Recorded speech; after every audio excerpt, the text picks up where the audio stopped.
रामायण के अनुसार अयोध्या वापस लौटने और अपने राजपाट संभालने के बाद श्री राम ने अश्वमेध यज्ञ का विचार किया, जिसके लिए उन्होंने स्वयं अश्व के गले में रामराज्य का सोने का पटका बांध दिया और उसे स्वतंत्र छोड़ दिया।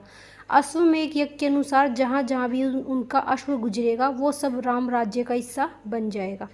जब प्रभु श्री राम ने यज्ञ किया तो यज्ञ का घोड़ा घूमते घूमते वीरमणि के राज्य देवपुर में जा पहुंचा। वीरमणि भगवान शिव का प्रिय भक्त था। वीरमणि को वरदान था कि जब भी उनके राज्य पर किसी भी प्रकार का संकट आएगा तो भगवान शिव स्वयं उनकी रक्षा करने के लिए आएंगे। वीरमणि के पुत्र रुक्मांगद ने अश्व को देखा तो उसको अपनी बंदी बना लिया। यह बात जब शत्रुघ्न को पता चली तो उन्होंने देवपुर पर हमला करने का निश्चय किया। शत्रुघ्न अपनी सेना को लेकर देवपुर पहुंचे। महाबली हनुमान, जमवंत और अन्य वीरों से पूरी सेना सुसज्जित थी। हनुमान शिव के रुद्र अवतार थे, इसलिए उनको वीरमणि से मिला वरदान ज्ञात था। इसी कारण उन्होंने वीरमणि को संधि का अवसर दिया। महाराज, आपके पुत्र ने श्री राम प्रभु के अश्व को रोका है, जिसके परिणाम स्वरूप हमको आपसे युद्ध करना होगा, परंतु हम श्री राम की तरफ से आपको संधि का अवसर देते हैं। कृपया आप अपने राज्य को राम राज्य में सम्मिलित अधीन कर लीजिए। हनुमान, मैं आपके सामर्थ्य से भली भांति सम्मिलित हूँ, पर एक क्षत्रिय होने के नाते अपना राज्य किसी और के राज्य के अधीन करना मेरे गौरव के अधीन है। अतः यज्ञ के नियम के अनुसार युद्ध ही एकमात्र हल है। हनुमान और शत्रुघ्न द्वारा संधि के प्रस्ताव को ठुकराने के बाद राजा वीरमणि और शत्रुघ्न की सेना में एक भयंकर युद्ध छिड़ गया। दोनों तरफ से बाणों की वर्षा होने लगी। चारों तरफ चीखते चिल्लाते सैनिक भाग रहे थे। वहीं हनुमान जी ने जय श्री राम का नारा लगाते हुए अपनी असीम बल का प्रदर्शन किया और वीरमणि की सेना को छिन्न भिन्न करते हुए आगे की तरफ बढ़ने लगी। तभी आवेश में आए वीरमणि ने अपने दिव्य शस्त्रों का प्रयोग कर अपने वीर बल और युद्ध कौशल से सभी को अचंभित कर दिया। तभी भरत के पुत्र पुष्कर ने राजा वीरमणि पर हमला कर उन्हें घायल कर दिया। अपने राजा को घायल देखकर उसकी सेना ने अपनी जान बचाकर भागने लगी। तभी वीरमणि ने अपने आराध्य महादेव शिव को अपनी रक्षा के लिए पुकारा। हे देवों के देव महादेव, आपने मुझे और मेरे राज्य को अपने संरक्षण का वरदान दिया था। प्रभु, आपका यह भक्त असीम संकट में है, कृपया कर मेरे राज्य की रक्षा करें। वीरभद्र, मेरे भगत वीरमणि और उसका राज्य संकट में है। मेरे भगत पर आक्रमण करने वालों का संहार करके ही लौटना। प्रभु से आज्ञा पाकर वीरभद्र अपनी गुफा मणि जा पहुंचे और अपने अति बलशाली 6 भुजाओं, जिनमें सभी प्रकार के शस्त्र थे, उनसे शत्रुघ्न की सेना पर हमला कर दिया। प्रभु श्री राम के सभी सैनिक वीरभद्र की दहाड़ से भागने लगे। अपनी सेना का यूं डरा देखकर स्वयं शत्रुघ्न वीरभद्र से युद्ध करने आ गया और दोनों में भयंकर युद्ध होने लगा। वीरभद्र और शत्रुघ्न हर एक बाण खत्म हो रहे थे। यह देखकर भरत के पुत्र पुष्कर इन दोनों के बीच में आ गए। एक भयंकर प्रहार के साथ वीरमणि ने पुष्कर का सर धड़ से अलग कर दिया और उनका वध कर दिया, जिसे देखकर क्रोध में आकर शत्रुघ्न वीरभद्र से युद्ध करने लगा और उनका युद्ध 11 दिनों तक चला।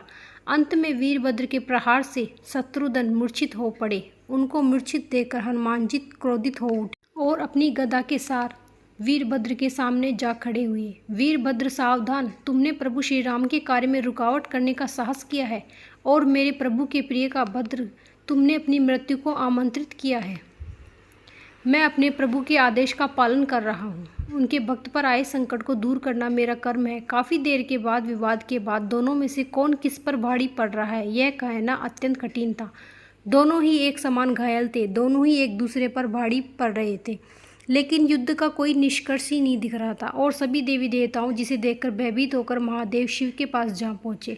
महादेव, हनुमान और वीरभद्र दोनों में से पीछे हटने के लिए कोई तैयार नहीं। दोनों ही अपने प्रभु के सामने कार्य को सिद्ध करने के लिए तत्पर, परंतु प्रभु इनके इस भयंकर युद्ध से चारों तरफ विनाश की स्थिति उत्पन्न हो रही है। कृपया कर कुछ कीजिए प्रभु, कुछ कीजिए। जहाँ वीरभद्र मेरे कार्य को बिना नहीं लौट सकता, वहीं हनुमान जी प्रभु श्री राम के कार्य को बिना पीछे नहीं हटेंगे।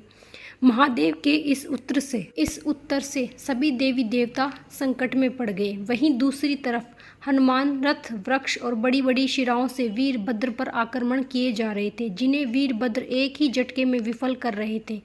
कई दिनों तक चले इस घमासान युद्ध का परिणाम जब निकलता दिखाई नहीं दिया तो अंत में स्वयं महादेव शिव प्रकट हुए, जिन्हें देखकर सभी लोग अपने स्थान पर स्थिर हो गए।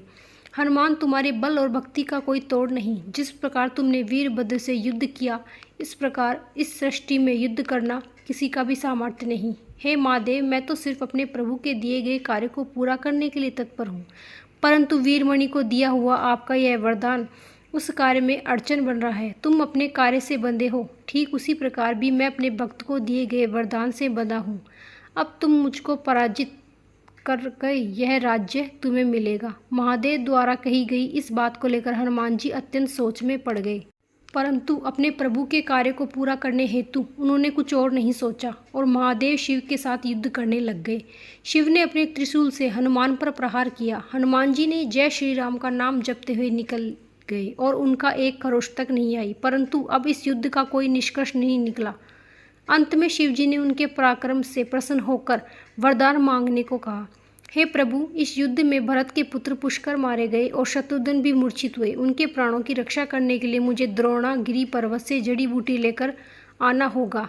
जब तक आप मुझे इनकी रक्षा का आश्वासन दीजिए। शिव जी द्वारा वरदान हेतु हनुमान जी तुरंत ही संजीवनी लेकर आए, जिनसे पुष्कर और शत्रुघ्न पुनः जीवित हो गए। परंतु अभी युद्ध समाप्त नहीं हुआ था।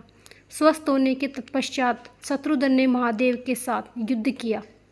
जब शत्रुघ्न के कोई भी जीतने के आसार नहीं दिख रहे थे, तब हनुमान जी ने प्रभु श्री राम का नाम लेने को कहा। क्षण भर में ही प्रभु श्री राम युद्ध में पहुंच गए। भगवान को देख महादेव शिव भी उनकी शरण में चले गए और वीरमणि आदि योद्धा से भी ऐसा करने को कहा। वीरमणि ने यज्ञ का घोड़ा श्री राम को लौटाने के साथ साथ अपना राज्य भी उन्हीं को सौंप दिया। इस तरह से यह युद्ध समाप्त हो गया। दोस्तों, यह कहानी आपको कैसी लगी कमेंट में ज़रूर बताना। यह कहानी बड़ी ज़रूर थी पर बहुत ही रोचक थी। कमेंट में हर हर महादेव ज़रूर लिखिएगा।